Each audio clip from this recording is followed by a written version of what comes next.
Hello friends, कैसे हो आप लोग? आई होप एकदम बढ़िया होगे। तो क्या हाल चाल है आप लोगों के? आज की जो क्लास रहने वाली है बेसिकली हिंदी की होने वाली है कि हम हिंदी की कॉपी कैसे लिखें बोर्ड एग्जाम में और कैसे लिखें ताकि हम 95 96 स्कोर कर सकते हैं। ठीक है, हिंदी में। और हिंदी में सबसे इम्पोर्टेंट ये हो जाता है कि हमें जीवन परिचय कैसे लिखना चाहिए। बहुत सारे डाउट रहते हैं, जीवन परिचय कैसे लिखें, क्या जीवन परिचय के साथ साहित्यिक परिचय लिखें कि जीवन परिचय में ही साहित्यिक परिचय इंक्लूड कर दें। ठीक है, तो इसी पर मैं बेसिकली चर्चा करने वाला हूँ। मैंने कैसे यूपी बोर्ड में लिखा था जीवन परिचय, कितने वर्ड में लिखा था, वो सब मैं आपको बताने वाला हूँ। ठीक है, इसमें मैंने थंबनेल पे लगा रखा है कि नेवर ट्रस्ट टॉपर। वो मैंने इसलिए लिखा है क्योंकि जब मैं यूपी बोर्ड की प्रिपरेशन कर रहा था तो तभी मेरे अंदर भी डाउट था कि जीवन परिचय हम कैसे लिखें। तो मैंने यूट्यूब पे एक टॉपर की वीडियो देखी थी, उसने बताया था जीवन परिचय कैसे लिखना है। ठीक है, तो उसने भाई बताया था 2 से ढाई पेज का जीवन परिचय। एक जीवन परिचय उसने 2 से ढाई पेज का बताया था। मैं लिटरली बता रहा हूँ, अगर कोई भी बंदा उसकी वीडियो देख के वैसा ही जीवन परिचय लिखा होगा ना, तो मैं फुल गारंटी देता हूँ वो पेपर छोड़ के आया होगा। क्योंकि वो 2 से ढाई पेज लिखने में आधे घंटे लग जाएंगे मेरे भाई। और आधे घंटे में एक जीवन परिचय लिखोगे, 2 जीवन परिचय लिखना होता है तो 1 घंटे आपके बर्बाद हो जाएंगे जीवन परिचय में।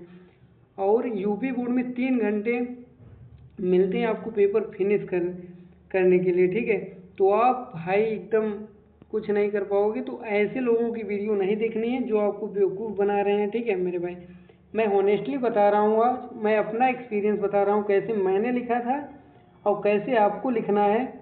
और यूपी बोर्ड बोला भी है कि मिनिमम 80 वर्ड में जीवन परिचय लिखो। उसने ये नहीं बोला है कि 200 से 250 वर्ड में लिखो। ठीक है मेरे भाई, तो ऐसा बिल्कुल भी नहीं करना है। टाइम हमारे पास एकदम लिमिटेड होता है। क्योंकि यार मैंने हिंदी के पेपर 2 से 3 मिनट पहले ही फिनिश किए थे, तो मुझे वो 1 और 2 मिनट की कीमत पता है। और अगर आप ये नहीं करोगे ना मेरे भाई, और आप 2 से ढाई पेज जीवन परिचय किसी के वीडियो देख के जाओगे और लिखोगे ना, जब आपके पेपर छूटेंगे तब आपको एहसास होगा कि काश मैं कि कम लिखता और एक ही क्वेश्चन पर ज़्यादा। क्योंकि 5 नंबर के पूछे जाते हैं तो 5 नंबर के ही अकॉर्डिंग लिखना है, 10 नंबर नहीं मिल जाएंगे ज़्यादा लिखने से। ठीक है मेरे भाई, तो चलिए स्टार्ट करते हैं। थोड़ी लेट वीडियो इसलिए है क्योंकि यार मैं थोड़ा सीजीएल की तैयारी कर रहा हूँ, तो मेरे पास टाइम बहुत ही लिमिटेड होते हैं, इसीलिए मैं वीडियो नहीं ला पा रहा हूँ, लेकिन हिंदी की ला रहा हूँ। ठीक है मेरे भाई, तो जैसे कि मैंने लिखा है प्रश्नोत्तर नंबर 1 खंड क से आपको स्टार्ट करना है। ठीक है, प्रश्नोत्तर नंबर 1 डालना है और जैसे पेपर कॉपी में लिखा है सेम वैसे ही आपको लिख के आना है। ठीक है, ऐसे लिख के आते हो तो 96 97 तो आराम से आ जाएंगे मुझे लगता है। ठीक है, तो प्रश्नोत्तर नंबर 1 जैसे आप लिख रहे हो तो प्रश्नोत्तर 1 का क जो है उसके बाद उसका क्या लिखना है, आंसर लिखना है जैसे कि इसमें लिखा गया है। ठीक है, उसी प्रकार प्रश्नोत्तर नंबर 1 डालना है। उसके बाद ख का जो भी आंसर हो, उसी इसमें क्या लिख देना है। ठीक है मेरे भाई, इसी प्रकार ख के जो भी आंसर हो आप ऐसे भी लिख सकते हैं कि जैसे प्रश्नोत्तर नंबर 1 डाल दिए, उसके बाद क का 1 डाल लिख सकते हैं, फिर ख का जो भी सही हो आंसर, ख का 3 सही है तो ऐसे करके आप ऐसे भी लिख सकते हैं। लेकिन ये बेहतर रहेगा, जो मैं आपको बता रहा हूँ ये ज़्यादा बेहतर रहेगा। क्योंकि ऐसे लिखोगे तो एग्जामिनर 5 नंबर सीधे डायरेक्ट एक एक नंबर देते हुए चला जाएगा, खुद तो कोई भी परेशानी नहीं होने वाली है। ठीक है, तो कोशिश करना कि ऐसे ही लिखूं, लेकिन आपकी मर्जी, आपको जैसा पसंद हो, नंबर आपके नहीं घटेंगे। ठीक है, तो मेरा देख सकते हो ये जनरल हिंदी में 96 नंबर हैं। और चलिए मैं बता देता हूँ फटाफट से आपको जीवन परिचय कैसे लिखने हैं, क्या कैसे लिखना है। ठीक है, और गद्यांश और पद्यांश से 5 5 नंबर के ऑब्जेक्टिव आते हैं। ठीक है, इनको आपको अच्छे से कवर करना है। क्योंकि मेरे 96 नंबर इसलिए हैं क्योंकि मेरे ऑब्जेक्टिव गलत हैं, 3 4 ऑब्जेक्टिव गलत थे मेरे, इसीलिए मेरे 96 नंबर ही हिंदी में आए हैं। ठीक है, तो आपको ऑब्जेक्टिव पे भी अच्छे से फोकस करना है, रचनाएं वगैरह जो कवि और लेखक की हैं। ठीक है, टोटल 10 नंबर दे के जाता है, तो इस पे और बात करते हैं कि बहुत सारे डाउट इस पर रहते हैं कि हमें रेखांकित अंशों की व्याख्या कैसे लिखनी है। तो यार देखो, रेखांकित अंशों की व्याख्या करने के लिए आपको प्रिपरेशन करने की कोई भी ज़रूरत नहीं है। और बहुत से लोग विद्या क्वेश्चन बैंक से रेखांकित अंश की व्याख्या रखते हैं, ठीक है। ऐसा बिल्कुल भी नहीं करना है। जो भी लेखक की आप जीवन परिचय याद कर रहे हो, तो उसके मतलब पहले ही, जीवन परिचय के पहले ही एक प्रस्तावना का टॉपिक रहता है, ठीक है। जिसका भी जीवन परिचय है उसे आपको अच्छे से पढ़ना है, ठीक है। उसे आपको अच्छे से पढ़ना है, जो प्रस्तावना का जीवन परिचय पहले ही तो चल रहता है, ठीक है। उसे आप अगर अच्छे से पढ़ते हो तो आप जो ये है रेखांकित अंशों की व्याख्या है, उसे आपको अच्छे से करना है, उसे आप अच्छे से कर पाओगे, ठीक है। तो रेखांकित अंशों की व्याख्या करने से पहले जो जैसे कोई रेखांकित अंशों की व्याख्या आपको दे दी गई, तो उसके मतलब कि पहले के 2-3 शब्द और लास्ट के 2-3 शब्द ऐसे इसी फॉर्मेट में लिख देने हैं, संकेतांक लिखना है, संकेतांक बना के, ठीक है। ताकि एग्जामिनर को पता चल जाए आप कौन सी रेखांकित अंशों की व्याख्या कर रहे हैं, ठीक है। जैसे आपने प्रश्न उत्तर नंबर 3 में रेखांकित अंशों की व्याख्या पूछा है, ठीक है। आपने ये लिख दिया और अथवा नहीं लिखा, कुछ नहीं लिखा, तो आपको ये अगर आप संकेतांक बना देते हैं तो उससे एग्जामिनर समझ जाता है कि हाँ, यही वाला रेखांकित अंश की व्याख्या लिखा गया है, ठीक है। तो इससे आपको हिंट देना है, ऐसा मैंने भी किया था, ठीक है। इसलिए मैं आपको ऑनेस्टली बता रहा हूँ आपको कैसे लिखना है, प्रॉपर कॉपी कैसे चेक होती है, ठीक है। ये आपको ये नहीं करना है कि पाठ के शीर्षक का नाम फिर पाठ के लेखक का नाम, क्योंकि यार 3 घंटे टाइम मिलते हैं, तो बहुत ही लिमिटेड टाइम होता है। आप जब लिखने लगोगे ना तो आपको पता चलेगा कि कितना लिखना पड़ता है हिंदी में, ठीक है। तो टाइम को एकदम बचा के चलना है आपको, ये सब नहीं लिखना है आपको। रेखांकित अंश की व्याख्या डालनी है और उसी में पाठ के लेखक का नाम और शीर्षक का नाम क्या लिख के उसे क्या ऐसे हाईलाइट कर देना है, ठीक है। उसे ऐसे ब्लैक से आपको कि जैसे कि इन्होंने पहले ही लिख दिया है शीर्षक का नाम और मतलब कि लेखक का नाम, तो आपको ऐसे बिल्कुल भी नहीं करना है, ठीक है। जैसे कि रेखांकित अंश की व्याख्या कर रहे हो तो पहले यहाँ पे लिख दो कि किस पाठ से और उसके जो कौन से लेखक हैं उसे आपको लिख के तब रेखांकित अंश की व्याख्या स्टार्ट करनी है, ठीक है। और ऐसे रेखांकित कर देनी है। तो ये ऐसे ही मैंने किया था, और ये वाला बिल्कुल नहीं करना है क्योंकि टाइम आपको बचाना है, ठीक है। आगे क्या है, और जितने भी रेखांकित अंश से क्वेश्चन दिए जाएंगे आपको, रेखांकित अंश में ही सारे क्वेश्चन के आंसर आपके रेखांकित अंश की जो व्याख्या मतलब रेखांकित अंश दिया जाएगा उसी में आपको सारे क्वेश्चन के आंसर मिल जाएंगे, घबराना बिल्कुल भी नहीं है, ठीक है। और रेखांकित अंश की व्याख्या के लिए आपको प्रिपरेशन बिल्कुल भी नहीं करना है। एक पद से आएगा, ठीक है। पद की कोई कविता उविता दे दी जाएगी आपको किसी कवि के, तो उसे आपको उसमें भी संकेतांक बनाना है, आप कौन सा कर रहे हैं, ठीक है। इससे एग्जामिनर को पता चल जाए आप कौन सा कर रहे हैं, ठीक है मेरे भाई। उसके बाद इसमें भी आपको ये नहीं लिखना है, इसी व्याख्या में ही आपको मेंशन कर देना है शीर्षक का नाम और लेखक का नाम, ठीक। आई होप समझ में आ रहा होगा आपको। और इसके भी आंसर अगर आप पद्यांश के मतलब कि जैसे अयोध्या सिंह शरण उपाध्याय जी हो गए, उनके जो प्रेम, ठीक है, जो भी उनकी कविताएं हैं उसे आपको अच्छे से अगर आप पढ़े हो उनके, तो आप इजीली इन क्वेश्चन को क्या कर लोगे, ठीक है।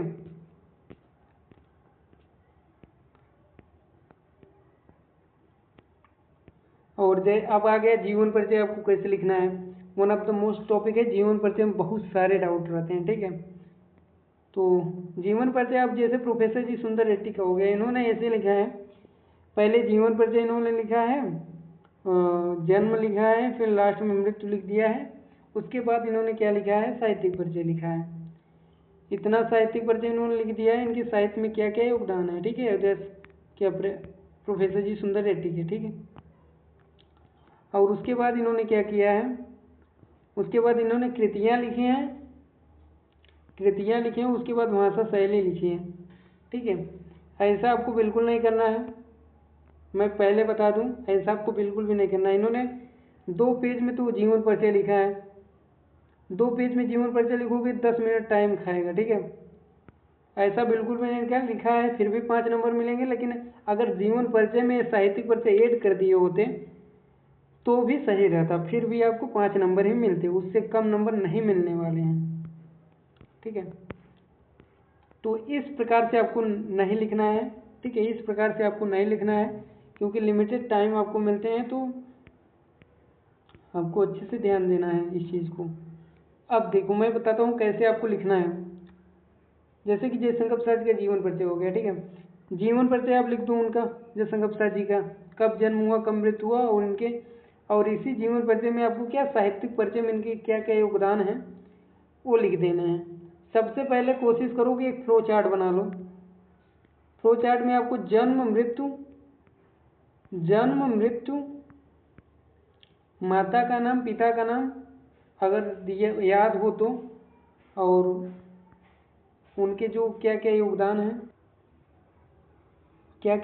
इनकी, वो लिख देने पहले फ्लो चार्ट बना के। ठीक है, मैंने एक में फ्लो चार्ट बनाया था, एक में बनाना भूल गया था, लेकिन फिर भी मुझे पूरे नंबर मिलते हैं। इससे ये पता चलता है अगर आप फ्लो चार्ट नहीं बनाते हो फिर भी आपको पूरे नंबर मिल जाएंगे, अगर आपने अच्छे से हाईलाइट कर दिया है जीवन परिचय में ही उनकी मृत्यु और जन्म, अगर आपने अच्छे से हाईलाइट कर दिया है ऐसे, तो आपको पूरे नंबर मिल जाएंगे। ठीक है, लेकिन कोशिश करो कि फ्लो चार्ट बना लें। ठीक है, अब इन्होंने लिखा है साहित्यिक परिचय लिखा, उसके बाद इन्होंने क्या लिखा है, उसके बाद रचनाएं लिख दी। इसी प्रकार आपको लिखना है, आप ऐसे ऐसे ही लिखना, पहले जीवन परिचय लिखना।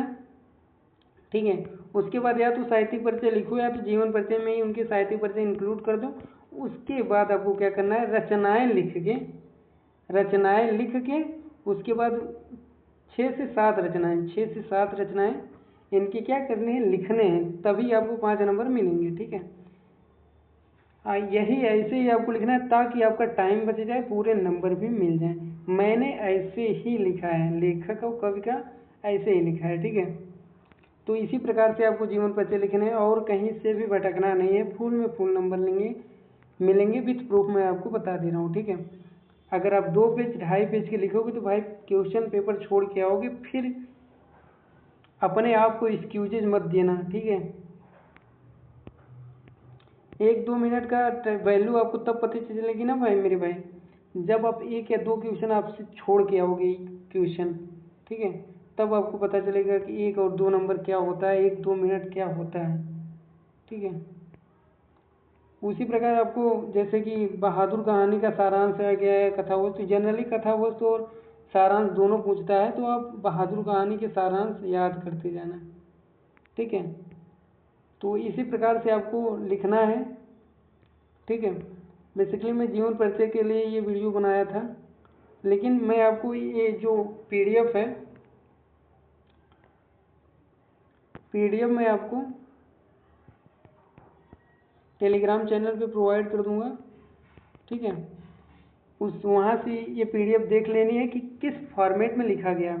पहला जीवन परिचय जो मैं बताया हूँ उस प्रकार से जीवन परिचय आपको नहीं लिखने हैं, जो जीवन परिचय दूसरा वाला जयशंकर प्रसाद जी का बताया हूँ उसी प्रकार से आपको लिखने हैं। 5 नंबर एकदम आसानी से आपके हाथ हो जाएंगे। ठीक है, तो जैसे क्या हो गया, जिस भी खंड काव्य एक आता है, तो जिस भी डिस्ट्रिक्ट से आप हैं उसका एक खंड काव्य आपको प्रिपेयर कर लेना है। ठीक है,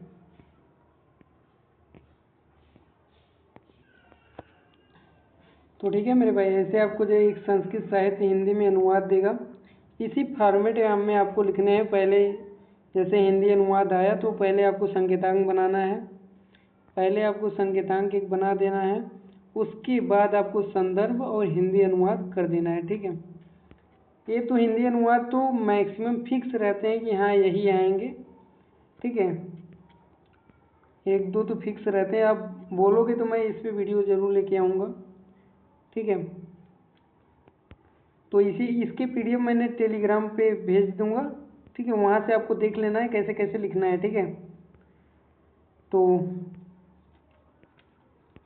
आगे इसी प्रकार से आपको लिख लेना है। अब द लास्ट पॉइंट मैं ये आपको बताना चाहूँगा कि जो यार अपने आप से मेहनत करनी है अच्छे से, ठीक है, एकदम ईमानदारी के साथ आपको मेहनत करनी है। ठीक है, तभी आप 95-96% 95-96% स्कोर कर पाओगे, ठीक है। अदरवाइज अगर आप किसी की वीडियो देख के ऐसे लिखो वैसे, ठीक है, मैं दिला दूंगा, अगर उन हवाबाजी के चक्कर में मत रहो, ठीक है मेरे भाई। नंबर कटवा देंगे, लिटरली बता रहा हूँ। खुद से मेहनत करो एकदम ईमानदारी के साथ। अगर तुम मेहनत करते हो तो ऑनेस्टली मैं बता रहा हूँ कि आराम से 95% आ जाएंगे। और यार लास्ट पॉइंट ये है कि टाइम मैनेजमेंट पे अच्छे से ध्यान दो, टाइम अच्छे से मैनेज करो, ठीक है, ताकि एक एग्ज़ाम टाइम पे आपको टाइम मैनेजमेंट और उतने टाइम में 3 घंटे में पेपर को फिनिश कर पाओ। मेरे कम परसेंटेज इसलिए आए क्योंकि मैंने टाइम मैनेजमेंट नहीं कर पाया। ऐसा नहीं था कि मुझे सारे क्वेश्चन आते नहीं थे, मुझे सारे क्वेश्चन आते थे। दिक्कत ये थी कि मैं टाइम मैनेजमेंट नहीं कर पाया और मुझसे जो क्वेश्चन थे, फिजिक्स में क्वेश्चन 1-2 छूट गए, केमिस्ट्री में 1-2 क्वेश्चन छूट गए, इसीलिए मेरी रैंक नहीं आ पाई, ठीक है। नहीं तो मैं भी मेरी भी रैंक 1, 2, 3 आ जाती, इजीली आ जाती, ठीक है मेरे भाई। यही कारण था कि मैं टाइम मैनेजमेंट नहीं कर पाया। तो इस पे आपको सबसे ज़्यादा ध्यान देना है, टाइम मैनेजमेंट पे आपको सबसे ज़्यादा पेपर में ध्यान देना है मेरे भाई। अभी से पेपर सॉल्व करना स्टार्ट कर दो। कितने घंटे में मैं कर पा रहा हूँ अच्छे से, एकदम प्रॉपर तरीके से, ठीक है।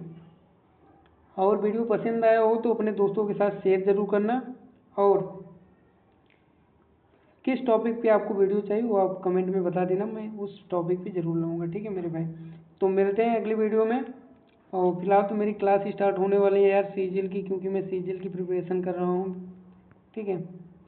तो मेरे पास उतना टाइम नहीं मिल पाता, लेकिन यार आप लोग कमेंट कर देते हो तो मैं ला देता हूँ, ठीक है। तो यार जो भी त्रुटियाँ हुई, गलती की माफ़ी